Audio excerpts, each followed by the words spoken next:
everybody, good afternoon. My name is Hilda, Head of Content at Shilit Africa. Welcome to a brand new episode of Money Talks by Shilit Africa, a show where we're talking about common money issues that women face in their lives and in their businesses and their careers. Money Talks is in collaboration with FSDH Asset Management, a financial advisory firm all across Nigeria that's helping young African women, not just young African women, that's helping young adults in their finances and in their business and in their career goals. And today we have a special person on this show. My name is Ify Mogekwe. I'm a lawyer and I'm the one behind Ify's Kitchen. In case you missed the previous episode of Money Talks, co-founder Shilit Africa, Afa Ose, and myself, we talked about what we did with our first salary. You guys go ahead and watch it. But today, we're talking about money and marriage. So, should you have the same investment account with your husband? Interesting topic. Very interesting. How long have you been married? Me, I'm not married, so I would not know. So let's ask you. Okay, so I've been married a little over 6 years now. Okay, amazing. And what do you think about having the same investment account with your husband? I think it's basically about the couple in question. If you decide you want to have an investment account, that is fine. If you want to have your account to yourself, that's fine too. I hear you, Ify. I hear you. So, Ify, when it comes to marriage and money, we hear some certain myths that people talk about, and we just want to clarify this matter just now. Me, I'm not married, like I said. So, let's bring it over to you. So, myth one is that when you get married, all your money problems are over. Is this true? I won't say it is true, no. While in some way the burden you were carrying as a single person to get shared, since you're now two, at the same time your expenses double. So I don't think it's necessarily true that your money problems are over. I don't think so. Marriage won't stop your problems, FYI. So another myth we always hear is when you're married, you can have full control over your money. What do you think about this? Do you have control over your money, or you have to share the control? Or I think it's true. Not I think, it is true. You can have, but then again, this depends on the level of communication and the agreement between both parties. Okay. You can have full control in the sense that your account is your account. If you decide to have joint accounts, then that's up to you. Okay. But yes, you can have full control of your money, even as a married woman or man. Okay. We're getting somewhere. So the third myth we always hear about, this one is very interesting, is they say lack of money kills the romantic side of marriage. Tell us. Yes and no. I'll tell you why I said yes and no. Okay. So yes, in the sense that if before we got married, or even in the early years of our marriage, there was money, everything was flowing, and then all of a sudden the money stops or your income reduces. The husband or the wife, whoever it is that has the most money, won't be thinking of being romantic at that point in time. You're probably concentrating on how do I solve this financial challenge that I'm facing right now. So romance is the last thing on your mind. So when people say for better for worse, it's real true. Well, I don't know, it depends on the party in question. But when I say no, it won't affect the marriage. If there's no money, you can still be romantic. Okay. I can be in my office now, and if you used to bring me big, huge cakes every Tuesday just because it's Tuesday or Wednesday, you're thinking of me and you just send me a meat pie or something. I mean, it's romantic. You're thinking of me. So in a way, lack of money does not. In another way, yes. Okay, so maybe after this, if you will give us some tips on how to be romantic without spending money. I can.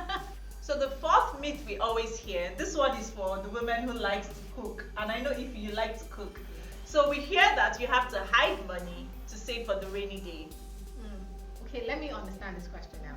Now, in terms of hiding the money for rainy day, is it that you ask for double, that a bag of rice is 100 naira and you ask for 200, or you ask for 100 naira and then you only buy 80 naira rice and keep 20 naira?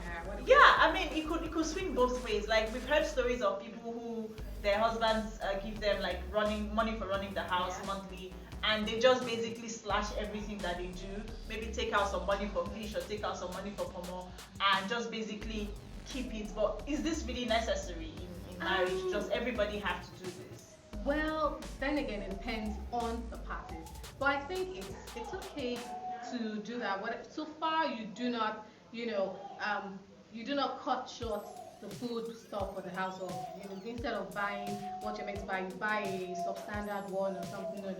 But you can, if your husband gives you 100 naira and then you know that you can use 80 naira to buy that stuff, the exact quantity you need, you can keep 20 naira. Do you want to give him the change back? So if you're telling me now that you have not stashed money from cooking before? No, I haven't. But if I buy it cheaper, I'm not returning the change. Okay. I'll save it. Okay, so moving on to saving and investing while you're married, right? I know when you're single, you do these things and you do it for yourself. But when you're married, like, are you supposed to keep it to yourself or share what you're saving and exactly how much you're saving? I think you should then keep it to yourself how much you're saving. Keep it to yourself. But then again, this depends on your partner. But if your partner is the type that likes to really spend money anyhow, he could think, oh, my wife is stashing away money somewhere, so let me continue doing anyhow I like. So acts like you're broke. Not necessarily, but I don't think she'll just come out and say, oh, I'm saving this money. No, come on, keep it to yourself. Are you serious, Ify? Really? Keep it to yourself. Interesting. I thought this thing is when you're married, 100% transparency, but... Yes, but... Okay, let's say 99%. Also, at Shilit Africa, in collaboration with FSDH, we've brought to you some amazing free downloadable guides where you can learn how to stash money away for the future, where you can get money to start your business, where you can master your bottom line as a businesswoman or as a career person, and most importantly, how to get emergency funds for yourself. Visit shilitafrica.org or look at the links below and get the free downloadable guides. They're all free.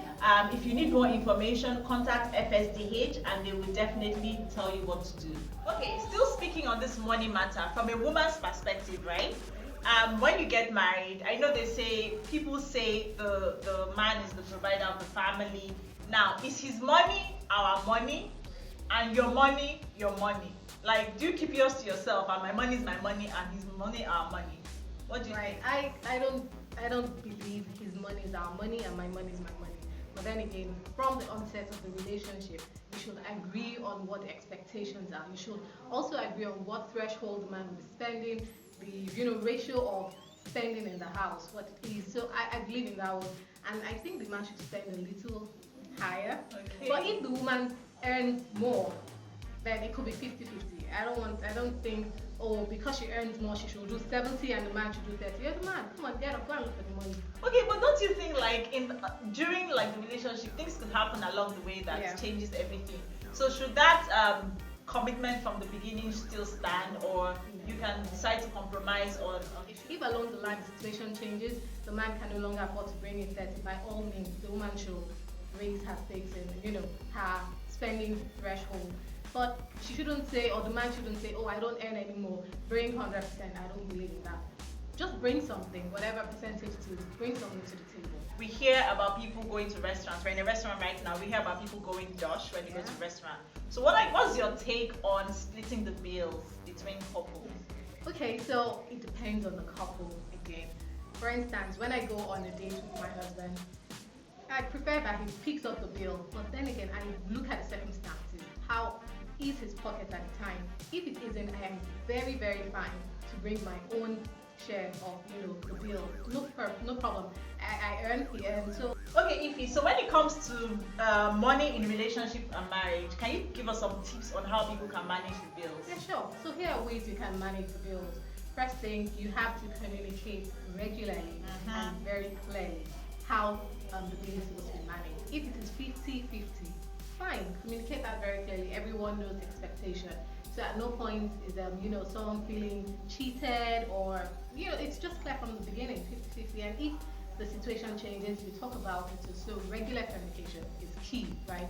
And then you have to think about your husband or your partner, husband or wife, when spending. The kind of things that will tick the other person off, things the other person will see as excesses. So you have to consider the other party before spending.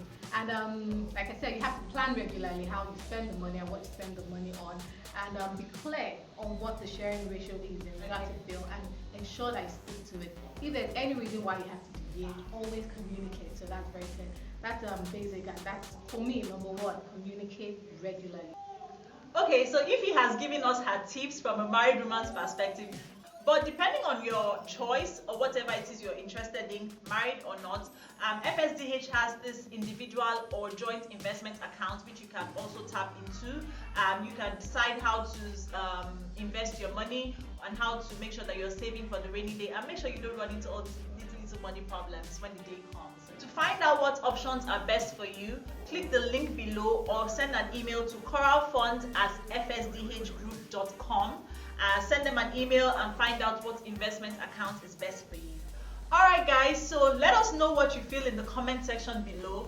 Do you have an investment account with your partner, husband? Do you have an investment account for yourself? Do you share how much you save with your partner? Let us know in the comment section below. Okay guys, thank you so much for watching this episode of Money Talks. We hope to see you again next time.